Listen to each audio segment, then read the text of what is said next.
जय भीम। मेहोणा वाला पावरफुल लागे साहब। मंच पर उपस्थित हमारा पड़ोसी सिद्धपुरना हमारा पूर्व साथी धारासभ्य माननीय चंदनजी भाई ठाकुर, बलदेवजी ठाकुर, बनासकांठाना सांसद बनासनी बेन ज्ञानीबेन, एआईसीसी हमारा सेक्रेटरी सुहासिनी बेन, गुजरात प्रदेश कांग्रेस समिति प्रदेश प्रमुख माननीय अमित भाई चावड़ा, विरोध पक्ष नेता तुषार भाई सुतरिया भाई, मंच पर उपस्थित तमाम कांग्रेस परिवार, हमारा चौधरी साहेब जिला प्रमुख, पत्रकार मित्रों, बहनों, माताओं, वडीलों, युवान दोस्तों, हमणा ज अमदावाद थी प्रेस कॉन्फ्रेंस करीने आव्यो छुं अरे बराबर संघवी साहेब ने खचकाया छे। પછી રસ્તામાં થયું આપણો આ ચોપડી ભણેલો છે કેટલી અપેક્ષા રાખે જાજુ ભણતર છે ને એની જોડે કેટલી અપેક્ષા રાખવી અમારે લેવાનું પણ સાથીઓ આજે જે જ્ઞાનીબેને વાત કરી બધાએ વાતને ગંભીરતાથી લેવાની જરૂર છે। આખો પ્રકરણ કઈ રીતે ઉભું થયું માનનીય અમિતભાઈ અને તુષારભાઈની સમક્ષ થરાદના ઢીવા પાસેથી જ્યારે અમારી જન આક્રોશ રેલી નીકળી ત્યારે આગળ રસ્તામાં શિવનગર નામનું એક વિસ્તાર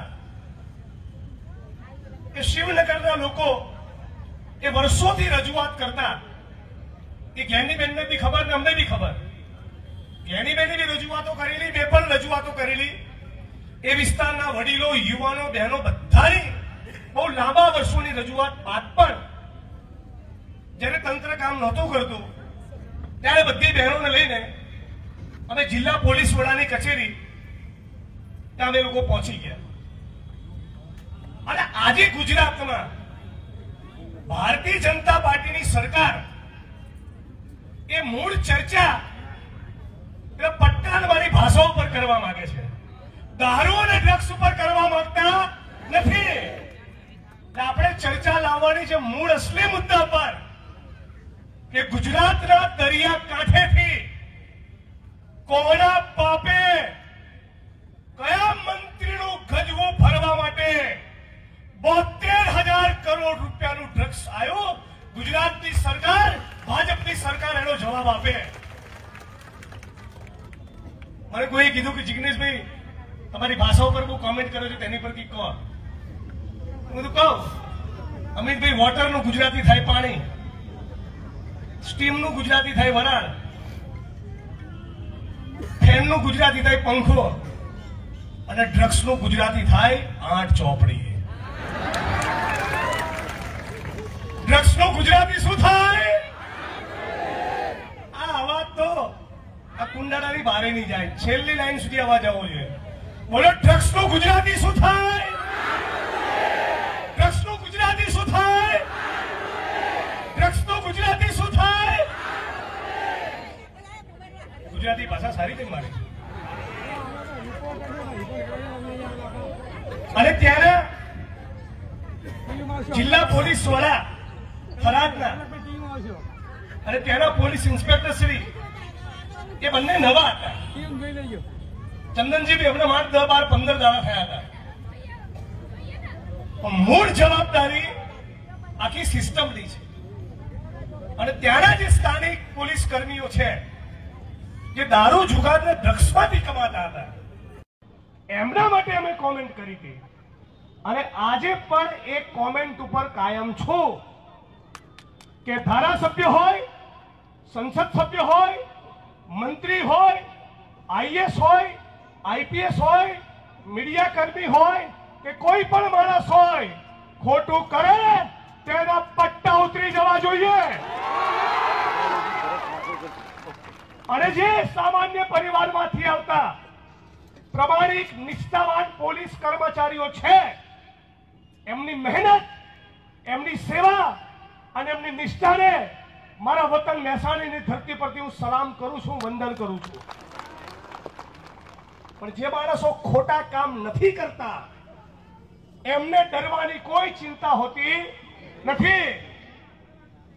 જે માણસ ખોટા કામ નથી કરતા, જેમની નિયતમાં ખોટ નથી, સત્યમની પડખે આવીને ઊભું રહેતું હોય છે. એટલે તમને કહું કે ગઈકાલે માનનીય અમિતભાઈ, આસામની પોલીસે મારી ધરપકડ કરી અને અહીંથી પાલનપુર સર્કિટ હાઉસ થી આસામ લઈ ગયા અને ત્યાં એક મહિલા પોલીસ કર્મચારીને મારી જોડે બેસાડી જે છેડતીનો કેસ કરેલો, ગઈકાલે આસામની હાઈકોર્ટે એ છેડતીની કલમ દૂર કરી નાખી. સમય લાગતો હોય છે પણ સત્યમ એવું જઈતે. અને યાદ કરાવું, 2 દિવસ પહેલા મુંબઈ હતો ત્યારે ગુજરાત પોલીસના એક કર્મચારી મિત્રએ કીધું કે જિગ્નેશભાઈ, ફરી એકવાર આ ગુજરાતની સરકાર કોઈક મહિલાનો ઉપયોગ કરીને તમારી સામે કેસ કરવા માંગે છે. તો મેં અમને જવાબ આપ્યો कि कितनी ऊंची जेल है तेरी, देखी है और देखेंगे, आखिरी दाव हमारा है, जीतेंगे भाई जीतेंगे. ફરી એકવાર સત્યમેવ જયતે થશે. આજે ગુજરાતની અંદર હર્ષ સંઘવી અને રાજ્યના મુખ્યમંત્રીને સમગ્ર ગુજરાતની જનતા વતી અમે એક પડકાર ફેંકવા માંગીએ છીએ કે તમને જ આવ 100 દિવસ આપ્યા.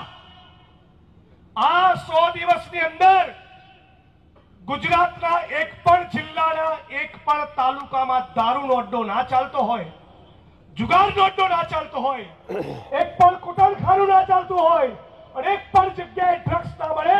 આવું તમે ગુજરાત કરીને બતાવો, અમે તમને ચેલેન્જ આપીએ છીએ. આપણા ગુજરાતની અંદર ગાંધી અને સરદારના ગુજરાતમાં, ઇન્દુલાલ યાજ્ઞિક અને રવિશંકર મહારાજના ગુજરાતની અંદર તમે જુઓ, મહેસાણાની અંદર ડ્રગ્સ આવી ગયું, અમારા પાલનપુરમાં ડ્રગ્સ આવી ગયું, આખા ગુજરાતમાં આવી ગયું. આખા ગુજરાતની અંદર દરિયાકાંઠે 72,000 કરોડનું ડ્રગ્સ પકડાયું. તો સવાલ પૂછવો કે નહીં કે આ ડ્રગ્સ આવે છે ક્યાંથી, કોણ એને મંગાવે છે, કોણ એના સપ્લાયર, કોણ એના ડિસ્ટ્રીબ્યુટર અને કોણ એના ખરીદનારા? આ સવાલ ગુજરાતી તરીકે આપણે પૂછવાનો કે નહીં? પૂછવાનો કે નહીં? ડ્રગ્સ મુક્ત ગુજરાત બનાવવું છે કે નહીં? આટલી મોટી સંખ્યામાં ઉપસ્થિત મારી બહેનોને ખાસ કહું છું, પોલીસના મિત્રોને પણ ખાસ કહું છું, તમામ રાજકીય પક્ષના માણસોને કહું છું, દારૂની લત એક કદાચ છૂટી જશે, પણ એકવાર તમારો દીકરો કે દીકરી એ ડ્રગ્સની ચુંગાલમાં ફસાયા એટલે તમારે કાયમ માટે એ તમારા દીકરા અને દીકરીની ચોકડી મારી દેવાની. તમારું સત્યાનાશ નક્કી છે જો કોઈ ડ્રગ્સની ચુંગાલમાં ફસાયો હતો. આજે મારી બહેનો અને માતાઓ એવા ખતરનાક ડ્રગ્સ આવી ગયા છે કે સોમ, મંગળ, બુધ અને ગુરુ 4 દિવસ કોઈ લે ને અને 5મા દિવસે એવી તલબ લાગે કે જો એ યુવાન કે યુવતીને ડ્રગ્સ ના મળે ને તો પોતાના ઘરમાંથી ચોરી કરતા થયા છે. તમે પોલીસના સારા મિત્રોને પૂછજો, જે પ્રમાણિકતા અને ઈમાનદારીથી કામ કરે છે, તમને અંદરની વાત કહેશે. પોતાની માના ગળાનો દોરો ચૂંટવીને એ ડ્રગ્સ લેવા જાય છે. ગેની બેની ઉપસ્થિત છે, પૂછી લો, સુઈગામમાં, થરાદમાં, ભાભરમાં, વાવમાં આ ભારતીય જનતા પાર્ટીના પાપે જે લોકોએ ડ્રગ્સના રવાડે ચડ્યા અને પછી અચાનક કોઈ કારણસર ડ્રગ્સનો સપ્લાય બંધ થયો, ના મળ્યો, એવા માણસોએ એવી તલબ લાગી કે ત્યાંની નર્મદાની કેનાલોમાં જઈને ઝંપલાવ્યું અને આત્મવિલોપન કરી દીધું છે. કોરોનાના સમયમાં જે લોકોને ડ્રગ્સ નહોતું મળતું એવા સેંકડો લોકોએ ગળે ફાંસો ખાઈ લીધો. આપણે ગુજરાતને આવું બનાવવું છે? આના માટે ભગતસિંહ બલિદાન આપ્યું, આના માટે મૌલાના આઝાદ 8 વર્ષ જેલમાં રહ્યા, આના માટે પંડિત જવાહરલાલ નહેરુ 10-12 વર્ષ જેલમાં રહ્યા, કારાવાસ ભોગવ્યો. આ ભારત ભૂમિ અંગ્રેજોની ગુલામીમાંથી અચાનક એક દિવસ આઝાદ નથી થઈ. 1857ના વિપ્લવથી લઈને આજ દિન સુધી અનેક લોકોએ આ દેશ માટે ત્યાગ કર્યો, તપસ્યા આપ્યા, બલિદાન આપ્યા. 23 વર્ષની ઉંમરે ભગતસિંહ ફાંસીના માંચડે લટક્યા, સુખદેવ, રાજગુરુ, રામપ્રસાદ બિસ્મિલ, અશફાકુલ્લા ખાન, ચંદ્રશેખર આઝાદ, સુભાષચંદ્ર બોઝ, આવા અનેક લોકોએ અનેક પરિશ્રમ કર્યાના બલિદાનો આપ્યા. ત્યારે આપણો દેશ અંગ્રેજોની ગુલામીમાંથી આઝાદ થયો. ત્યારે બાબા સાહેબ આંબેડકરની કલમે લખાયેલું એક બંધારણ મળ્યું. તમને કલ્પના કરો, આજે જો બંધારણનું શાસન હોય તો ગુજરાતની અંદર 33 જિલ્લા અને 250 તાલુકામાં દારૂ જુગારના અડ્ડા ચાલુ હોય. તમે કોનો વિકાસ કર્યો? દારૂડિયાઓ અને બુટલેગરોનો. ડ્રગના કાળા કારોબારમાંથી કમાનારા માણસો, યાદ રાખજો, જે ઓફિસરો ડ્રગ્સના ધંધામાંથી કમાય છે ને, એમના ઘરમાં પણ ડ્રગ્સ આવશે. તમારા દીકરા દીકરીઓ જ્યારે ડ્રગ્સની લતે ચડશે અને ત્યારે તમને ખબર પડશે કે તમે બીજાના દીકરાઓનું નખો દ્વારતા હતા, ત્યારે તમને ખબર પડશે કે ડ્રગ્સ શું વસ્તુ છે. આજે માનનીય અમિતભાઈ અને ગુજરાત પ્રદેશ કોંગ્રેસ સમિતિના નેતૃત્વમાં જે જન આક્રોશ રેલી નીકળી છે, આ જન આક્રોશ રેલી વતી અમે સમગ્ર ગુજરાતની 6.5 કરોડ જનતાનો આભાર માનીએ છીએ કે બધા એકદમ મુઠ્ઠી વાળીને કોંગ્રેસની સાથે જોડાઈ ગયા છે. જોડાય છે કે નથી જોડાયા? આખા ગુજરાતમાં, એ સૌરાષ્ટ્ર હોય, એ કચ્છ હોય, એ ચરોતર હોય, એ દક્ષિણ ગુજરાત હોય, એ સુરત, વડોદરા, રાજકોટ, અમદાવાદ, ચારે બાજુથી સોશિયલ મીડિયામાં જ્યાં જુઓ ત્યાં બરાબર હર્ષભાઈની ધુલાઈ થઈ રહી છે. તબિયતથી દબાઈને લોકો ગાળો લખી રહ્યા છે. આ કેટલીક ન્યૂઝ ચેનલ વાળાએ આમાં કેવું ડિબેટ થાય ને, તો ભાઈ કોંગ્રેસ તરફથી બળદેવજી ભાઈ બેઠા હોય તો ભાજપ તરફથી કોઈ માણસને બેસાડે. 3-4 ડિબેટો કેવી પ્લાન કરી કે સરકારની ભાષા બોલે એવો માણસ અને કોંગ્રેસ પાર્ટીમાંથી હું પણ નહીં ને કોઈ પણ નહીં, એક ધારી તલવાર ચલાવી હતી. માહિતી તો ત્યાં સુધી મળી, બળદેવજીભાઈ કે ન્યૂઝ એક એજન્સીને પડીકું આપ્યું કે જે છાપા ચેનલ વાળા જિગ્નેશભાઈની વિરુદ્ધમાં ચલાવે, જેવી સ્ટોરી અપલોડ થાય 15,000 રૂપિયા જમા થઈ જાય સ્ક્રિપ્ટ સાથે. પણ શું થયું? 1-2 જણાએ સ્ટોરી ચલાવી અને પછી મેહોણીમાં જે દબાઈને લોકોએ ગાળો લખી છે, જે દબાઈને ચોપડાઈ છે લોકોએ, વસ્તી ચારે બાજુથી ફાટી હતી.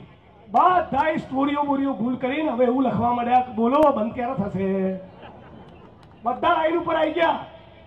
મતલબ શું?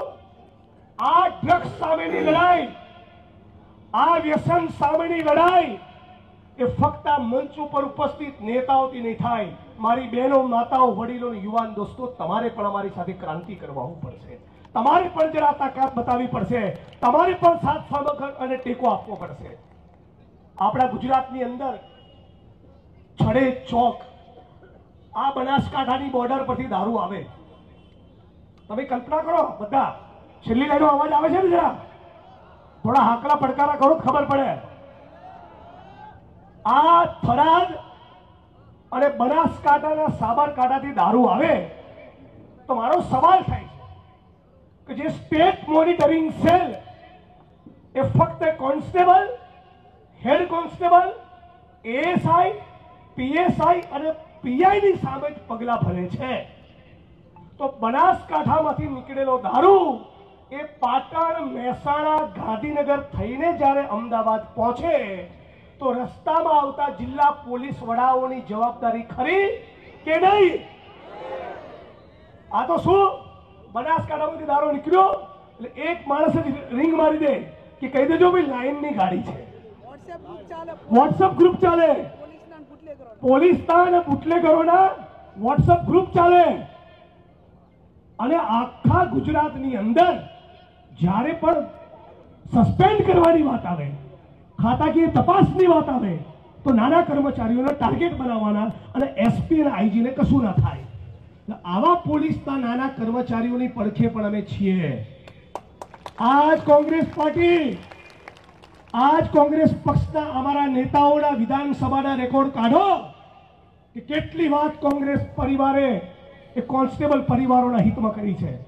એલઆરડીના આંદોલનમાં કોંગ્રેસ પાર્ટીનો સાથ સહકારને ટેકો, ગુજરાતના પોલીસ કર્મચારીઓનું યુનિયન બને એના માટે હું ધારાસભ્યનો તો ત્યારથી બોલતો આવ્યો છું. પે ગ્રેડનો મુદ્દો હોય ત્યારે પણ કોંગ્રેસ પાર્ટી સમર્થનમાં આવે છે. જ્યારે પણ ફિક્સ પગાર, આઉટસોર્સિંગ કોન્ટ્રાક્ટની નાબૂદીની વાત આવે ત્યારે પણ કોંગ્રેસ પાર્ટી આ પોલીસના નાના કર્મચારીઓના સપોર્ટમાં છે. આ તો